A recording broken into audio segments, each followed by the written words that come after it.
Men left water out for stray animals, but found two thirsty baby dragons. Beginning. Ethan Mercer was a quiet man, the kind who preferred listening to the world instead of talking back to it. He lived in a weather-beaten house at the edge of a small desert town called Cowridge, a settlement where the horizon stretched endlessly and the stars felt closer than the people. Ethan didn't have much: an old pickup truck, a collection of books from his late father, and a little plot of land where mesquite bushes grew wild. But he carried a big heart, the sort of heart that compelled him to set bowls of water out on the porch every evening for stray animals. Cowridge was hot, unbearably so. By midsummer, the sun seemed like an enemy, and even the jackrabbits vanished into their burrows to escape its anger. Dogs wandered the town's alleys, ribs sharp under dusty fur, and cats prowled the dumpsters behind gas stations, surviving on whatever scraps they could scavenge. Ethan couldn't stand watching them suffer. Every night, just before dusk, he'd place bowls of fresh water near his fence, where the desert sands met the edge of his yard. Sometimes a fox would come, sometimes coyotes, and sometimes, if he was lucky, a family of quail would scuttle in for a sip. One evening in July, the air thick and still as if the world had stopped breathing, Ethan went about his routine. He filled 2 steel bowls, set them outside, and leaned against his porch rail with a cold beer in hand. He expected the usual, the scrabble of paws, the twitch of ears in the shadows, but what he heard instead was different. It was a soft, high-pitched churring sound, almost like the squeak of a bird but wetter, more reptilian. Then came another sound, a rasping cough. Ethan squinted at the sand near the fence line. Something moved there, something small and low to the ground, shimmering faintly under the moonlight. At first, he thought it was a pair of lizards, but as the shape stumbled closer, he froze. 2 creatures, no taller than his knees, crept into the yard. Their skin was covered in iridescent scales, shimmering from blue to green to bronze. Thin, undeveloped wings clung to their backs like wet cloth. Their eyes were large, golden, and filled with a hunger so deep it made Ethan's chest ache. They moved awkwardly, like they weren't meant to walk on 4 legs, but hadn't yet learned to fly. They weren't lizards. They weren't foxes.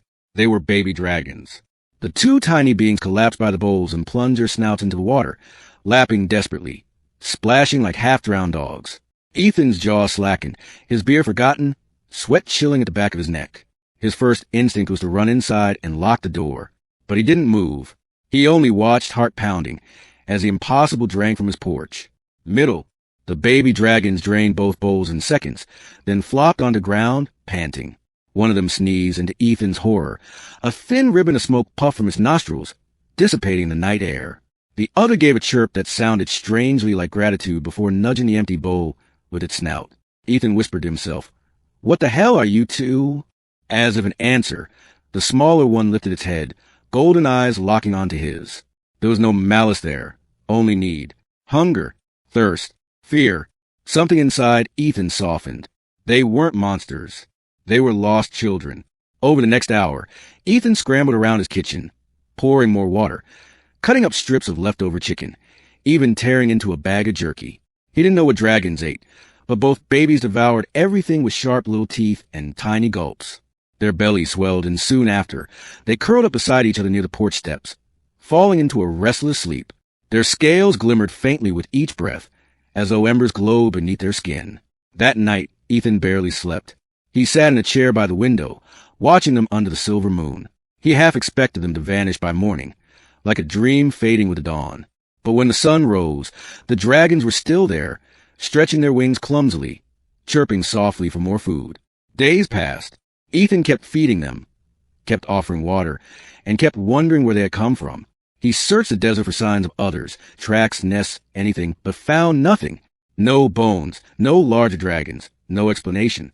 It was as if the desert had simply coughed up 2 myths and placed them in his care. Word spread quickly through Cowridge that Ethan was feeding strange pets. Neighbors glimpsed scales in the shadows, heard odd cries at night. Rumors circulated. Exotic reptiles, escape lab experiments, demons.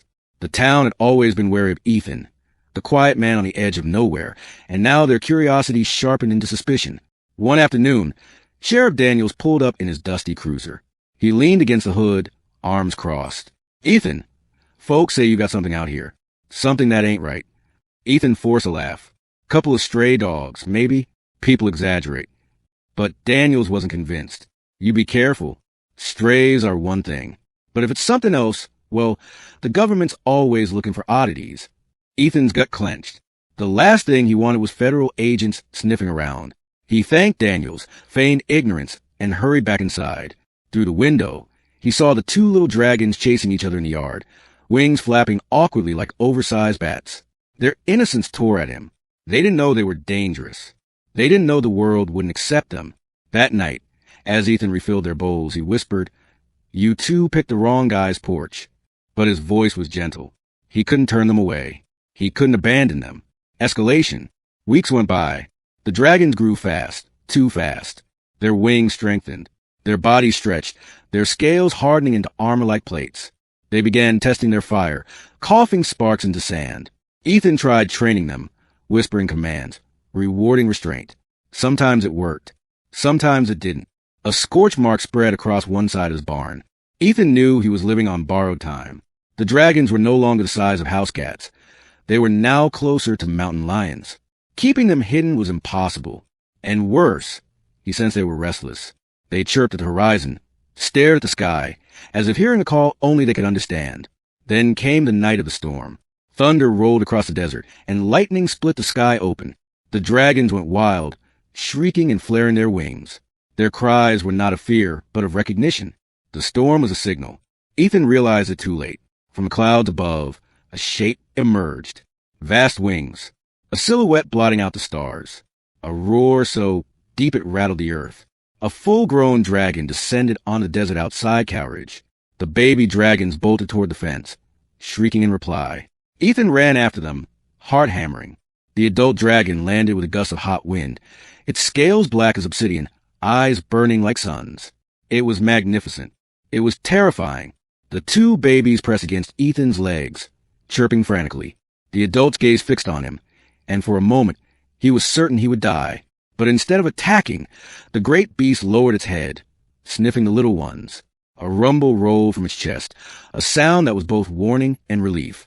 Ethan understood. This was their mother. She had come for them. But the thunder had awakened more than dragons. Lights flared in the distance. Headlights, dozens of them. Trucks, armored vehicles. The government hadn't needed rumors to act. They had been watching, and now they were coming. Damn it, Ethan muttered. He glanced at the dragons. The babies pressed to him, the mother glaring at the approaching lights. The desert was about to become a battlefield. Climax. The vehicle stopped 100 yards away. Men in black tactical gear spilled out, weapons gleaming. Loudspeakers crackled. This is a restricted area.